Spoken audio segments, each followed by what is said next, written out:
Nagkakabuhol-buhol na po ang pagsisinungaling ng mga mambabatas.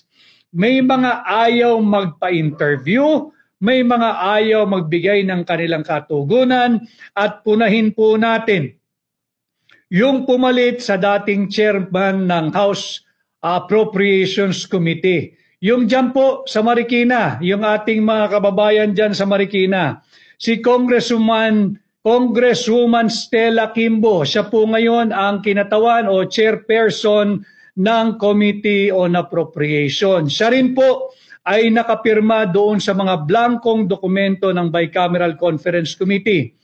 Nagdipa na po ito, viral po ito sa social media, yung report din po muli ng UNTV na kung saan hinihingan siya ng pahayag at ayaw po niyang magbigay ng pahayag at dali-daling umalis. Meron daw po siyang rush. Okay. Hindi, ayaw na magpa-interview naman. Pasensya. May iba to ko lang yung tanong, paraan. Bang Stella, may issue. Nagmamadali lang siya. Okay. Pasensya na. Nagmamadali lang siya eh. Pero yung sa blank... Nagmamadali lang siya. Nagmamadali lang siya.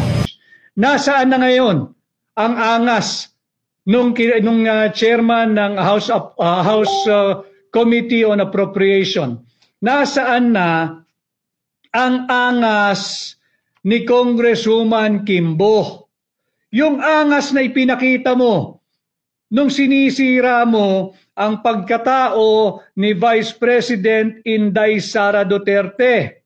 You are not allowed to do that, Madam Vice President. You are not allowed to introduce any motion. You are a research person this hearing, Madam President. Vice President. Ma'am. I requested. Nasaan na ang tapang mo? Nasaan na yung giliw mo, yung kisig mo?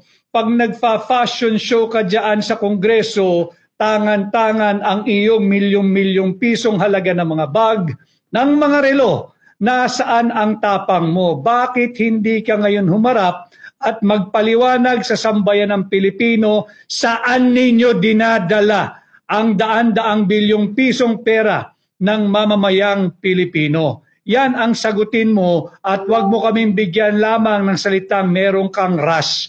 Meron pa bang hindi rush dito sa ginawa ninyong pangbubudol sa mamamayang Pilipino?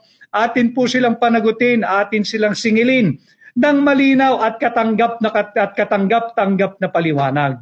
Hanggang ngayon po, mag-iilang araw na mula nung expose ni Pangulong Duterte, wala pa rin po silang katanggap-tanggap at credible na paliwanag kung bakit may blanco yung Bicameral Conference Committee final ratified and signed report na siyang naging basihan, pundasyon at backbone ng General Appropriations Bill na siyang kanilang ibinigay sa Malacanang, sinumite at ipinapirma sa Pangulo ng Republika. Kaya ngayon ay tinatawag na natin itong General Appropriations Act o isa na siyang batas na unconstitutional.